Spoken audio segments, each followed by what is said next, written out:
Hi, everyone, and welcome to another episode of Living on Blockchain. Today, we are speaking to Gabriel. Gabriel is a developer advocate of Cartesi. Cartesi is an app-specific rollup protocol with virtual machines that run Linux distributions.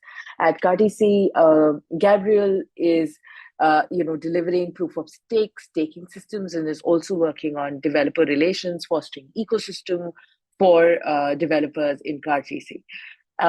He holds a degree in computer engineering from Rio, and since 2017 has worked as a software engineer focused on blockchain technology. He specializes in Ethereum as well as DApp development, previously having worked on Terminal, which was rebranded as Fleek, and Consensus as well. So that's a little bit about him. This was a very interesting conversation because we really talked a lot about how to foster a new ecosystem and get developers more excited about building on it. So I can't wait for you guys to hear this. Let's deep dive right in. Hi, Gabriel. Thank you so much for taking out the time to speak to me today. How are you doing? Oh, I'm pretty good. I'm pretty excited to be here. Thanks for having me. Likewise, I am looking forward to this wonderful conversation. So for our listeners, Gabriel, would you like to tell us a little about yourself and your journey into the blockchain space, how you became involved? I'm a computer engineer out of Brazil, and as I was graduating, I got recruited by Consensus. So I've been working with blockchain since 2016. It was really fun because I got this invitation to participate in some interviews with somebody from Consensus, and mid interview it turned into how blockchain is actually coming to be and how it's going to change the technology future, and it become kind of like a lesson. And since then I've been in love with blockchain, honestly. So I worked with different protocols, and Right. eventually I end up at Cartesi. Okay. So, this is somewhat of a similar experience that I think people have once they start getting into decentralized tech and blockchain technology. They understand a little about it, they read a little about it, and then there is no looking back once they journey into this space. That's true. That's true. And I love so much about how things are being restructured with blockchain, like how people are rethinking basic concepts that we took for granted. Right. Like things like I don't want to mention culture itself, but there's some aspects of culture that we just take from our parents and we never question them. And I feel like with blockchain, we've been questioning a lot of the things that we took as a generational, how to say, um, It's this about perspective, right? Like, Exactly. Thank you so much. Yeah, it changes a lot our perspective on how we can do things as a society, actually. right. Yeah, I think so too. I think that, decentralized tech has changed some very foundational structures and in terms of how people approach certain subject matters or certain problem statements would be perhaps a more correct way of putting it. And it has given a different way for us to perhaps look at solutions. So that makes it very, very interesting. I agree for sure. So how did you get into Cartesi and what exactly are you guys doing there?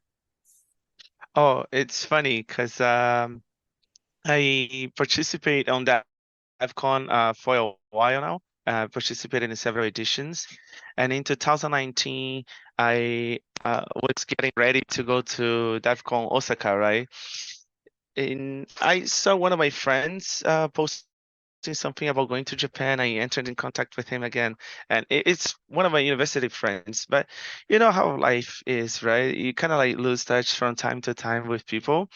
Right. And I found out that he actually was going there for work as well to DevCon Osaka. I'm like, what? You're in blockchain space as well? And he's like, Right. yeah, I work at Cartesi now, and we're gonna do some small side event, gonna talk about the project. And that was my first contact with Cartesi. I had no idea that many years later I'll still be working with him in this project. It's such a weird thing, right? Like how life can take us to places that we never imagined before. Yeah. And I joined Cartesi then to work on the protocol itself to help them adapt things to Ethereum, and because they developed this machine. And since then, we've been trying to foster the community and the ecosystem to understand what are the cool aspects and perspectives that Cartesi brings into blockchain. Okay, so can you tell us a little about the services that you guys have as a platform? Um, I guess backtracking a little bit, you can think of Cartesi like Ethereum itself or any of the other networks that are building the base for dApps. So such as Arbitrum, Optimism, all these ZK protocols. And in this sense, it really is just one more tool that you have on your arsenal to use to build new things. And the things that Cartesi promotes is basically the ability to have this OS. In our case, we promote the use of Linux as the base for the construction of your DApp. And that changes the whole scenario when it comes to the actual development process. Because so far, we've been dealing with these new technologies and we've been rewriting things from scratch. You can take the Bitcoin. Bitcoin actually has a mini virtual machine itself. And then later, EVM was developed. And it's really cool. There's lots of cool things about it. I don't think it's going to go anywhere anytime soon. But as we become, we bring more power to blockchain, I think Right. we need higher levels of abstraction that will actually allow people to do cool stuff with all this newfound power. Yeah, that is absolutely true. So for our listeners who may not be familiar, can you give like an overview or a macro level view of the unique features and specifically the app specific rollup protocol with the virtual machine running, as you mentioned on Linux? Like if you had to explain it to in a simpler way, how would you do it to the users and how can they get perhaps involved? For sure. Just going to application specific, really interesting take on how to do rollups. I think it's complementary to the version of rollups that we see most often nowadays. And in simple terms, it's basically the difference between having a shared network and have a dedicated network for every application. So when we look back, we see some instances, and the most famous ones is CryptoKitties, where one application or a new segment of applications becomes really, really popular, but also really, really profitable. And what happens is it takes all the space from the blocks of the network itself for it or towards this segment. And what happens is it hurts all the other apps that people were dedicating their times towards they were developing or playing with. And that's really sad. It's some kind of gentrification. And normal rollups, they basically are a sort of a mirror of the ones in the sense that they are also shared. They have more freedom to expand, but there's a limitation to that, right? Because it needs to be as secure as possible for every application. It needs to be very generic. And application specific means that you're going to have one rollup per DApp, and that gives you a lot of freedom to improve and change the protocol to make sense for that particular application. So in the case of CryptoKitties, for instance, if CryptoKitties out of the blue became that successful overnight, they could have changed parameters of the network to make it possible to hold the new found adoption and to really adapt to the necessities of the application. So what was the second part of the question? How can the users get involved? Oh, there's many ways. Specifically with Cartesi, you have one simple way to get started, which is the honeypot app. So Cartesi went mainnet this year with a proof of concept application that also ensures the security of the network itself. What we did as core contributors, we developed this application called honeypot, where the foundation will be depositing money there in order to attract the attention of white hackers or black hat hackers um, to try to steal the money. And that's open to everybody. We actually invite people to take that money away. And because in doing so, they're exposing some security flaw that we can address early on. But Right. as time goes by and nobody can take that money and the pot goes increasing, it is some sort of a proof that the system is very, very secure. And we believe it is. And that is a very simple way to get started because you're going to go through the documentation, you're going to learn more about the technology, and you have some sort of a reward at the end if you find something was done wrongly. But as you want to get more engagement and you want to develop your own application, you want to understand how to do things with it, my biggest recommendation is to join Discord. We have a very active community, and it's such a rewarding experience actually, because early on, as I became part of the developer advocacy group, we were answering all the questions ourselves. We are engaging with the core contributors to help answer the questions of people. But nowadays, we have so many people who asked for help before, actually helping the newcomers, and it's so nice. Then, if you're ready to do more interesting stuff and you need some sort of seed fund, developer advocacy group itself has some discretionary funds to help these people. And eventually, if you're ready to graduate to some sort of more long-term project and it's more serious, the foundation also has the grants program that goes for larger grants. And the good thing about this is that you're gonna have people ready to give you advice, to help you structure your project, to take you forward, you know. Sometimes it's not just about the money itself, right? You have to have this whole group coming together to build cool stuff. You know, you mentioned that it's not just about the monetary support, it's also about the mentorship and the community support that is there. Is there any particular niche that you guys are targeting, or you are encouraging any kind of particular kind of apps that you want to see in your ecosystem? Not specifically. Yeah, we are not like closing the scope in that sense. We want to see what people can build with this technology, and we've been impressed about it. However, more specifically to your question, we've seen some patterns emerge, and the things that I've seen that are most interest are often in gaming. We're seeing a lot of people leveraging the ability to code in the common programming languages to build games and actually have it fully verifiable, which goes a little bit in a different direction as the X-Infinity situation that we had before in the industry. And also into further developing DeFi products. So currently we have Uniswap and lending protocols. They have like primitives that are very interesting, but they're relying on a lot of composability to make something that is actually attractive to users. And that is due to the fact that you can only process so much on the VM, right? Also express so much complex thoughts into Solidity.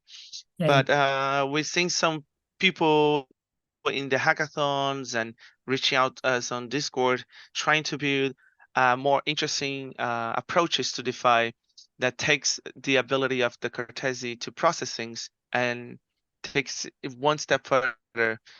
Well, one such example is DCA Monster. Just so you have an idea, this guy combined the ability to make swaps. So he re-implemented some version of Uniswap in Python, but also a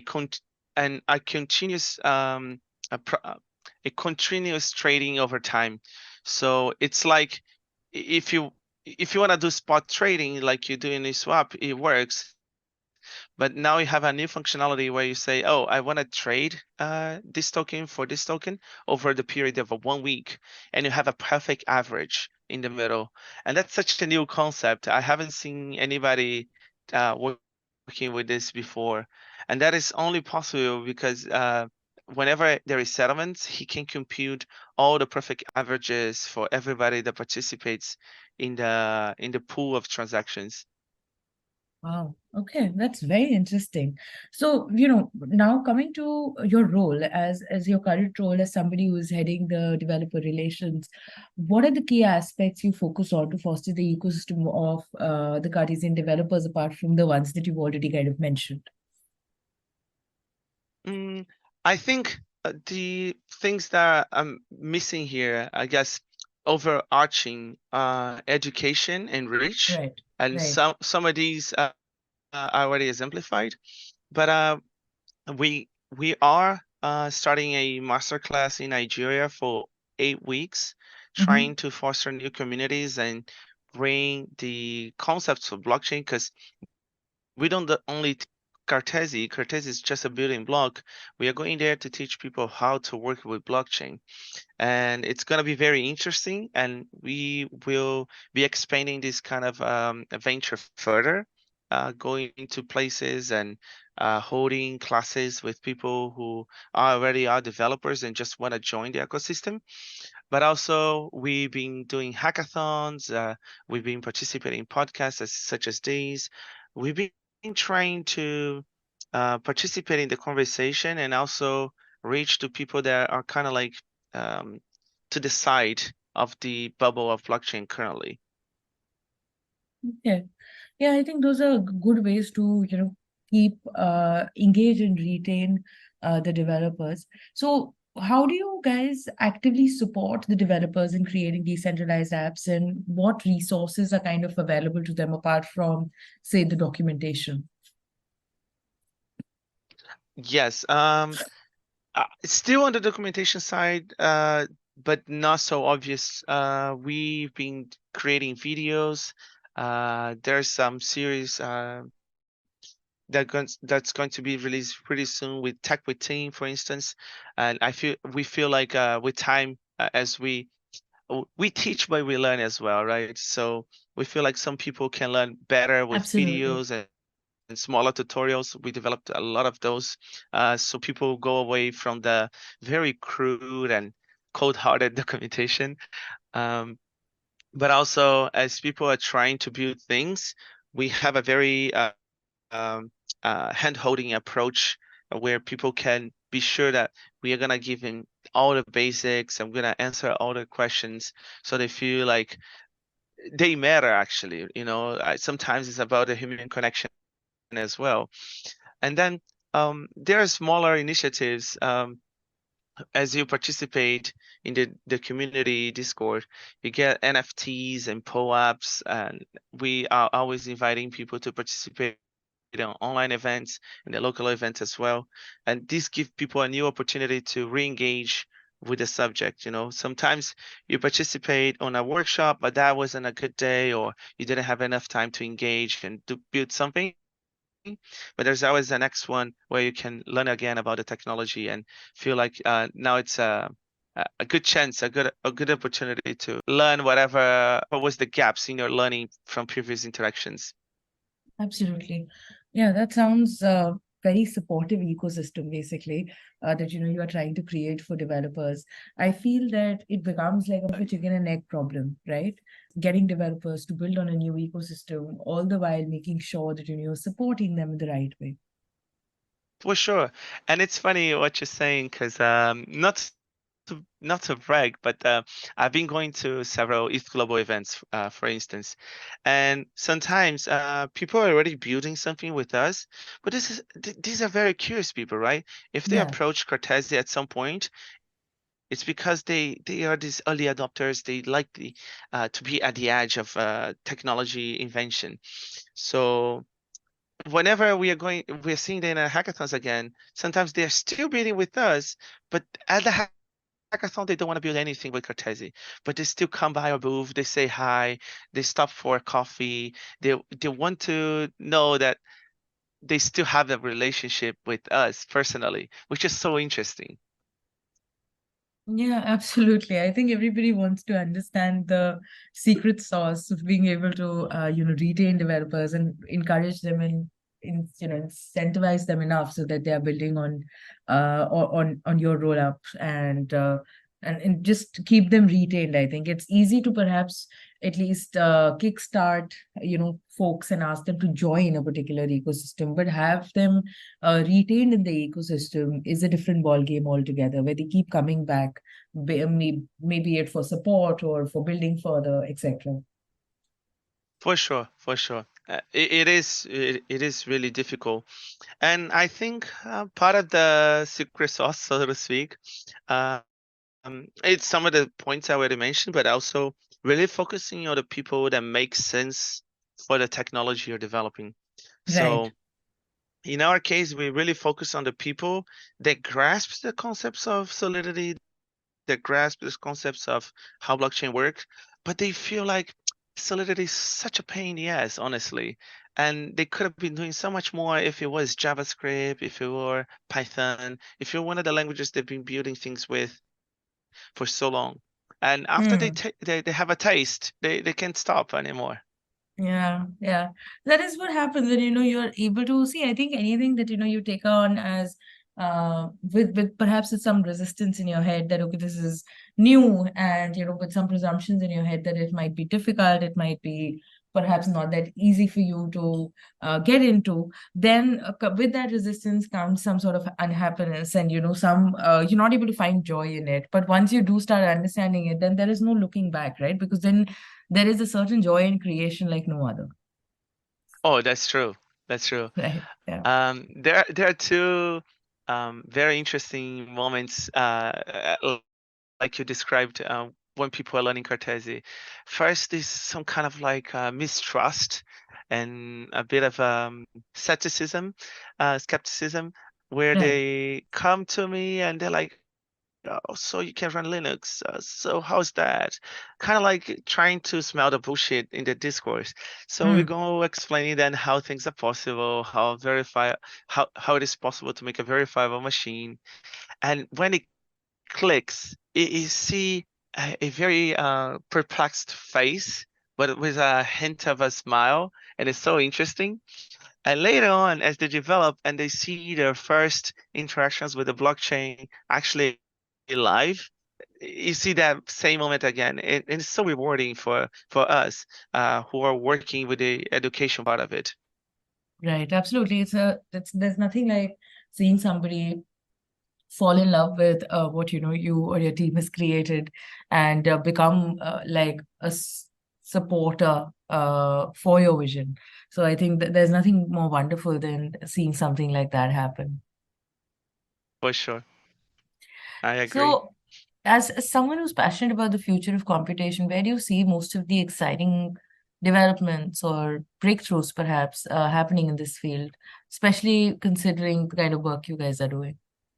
Um, I feel as a broader community, one of the things that we are waiting, so to speak, is the data availability solution.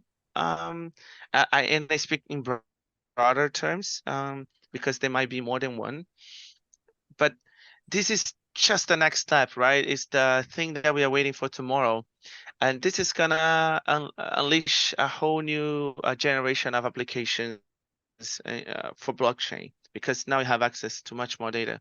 But that's what makes it even more interesting for Cartesi, and why people should be looking at Cartesi, because this is going to happen the same way we got together and figured out how to have more processing power for the blockchain transactions.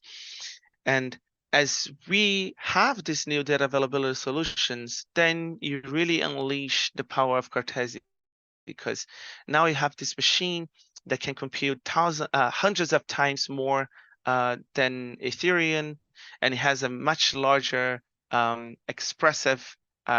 expressiveness capacity. And this is gonna unleash the next generation of applications following this one, the data availability unlocked. And honestly, what I think it's sort of gonna happen, not trying to have a crystal ball and pinpoint anything into the future necessarily, is that we are gonna start seeing more of these gig economy applications, things like Right. Uber or Airbnb, Hmm. be really centralized, because that's the last missing piece of the puzzle for these applications to be really possible. We've seen some attempts in the past, and they'll always hit a snag in the middle of the solution. And I Right. feel both together, Cartesi and some data availability solution is the thing to have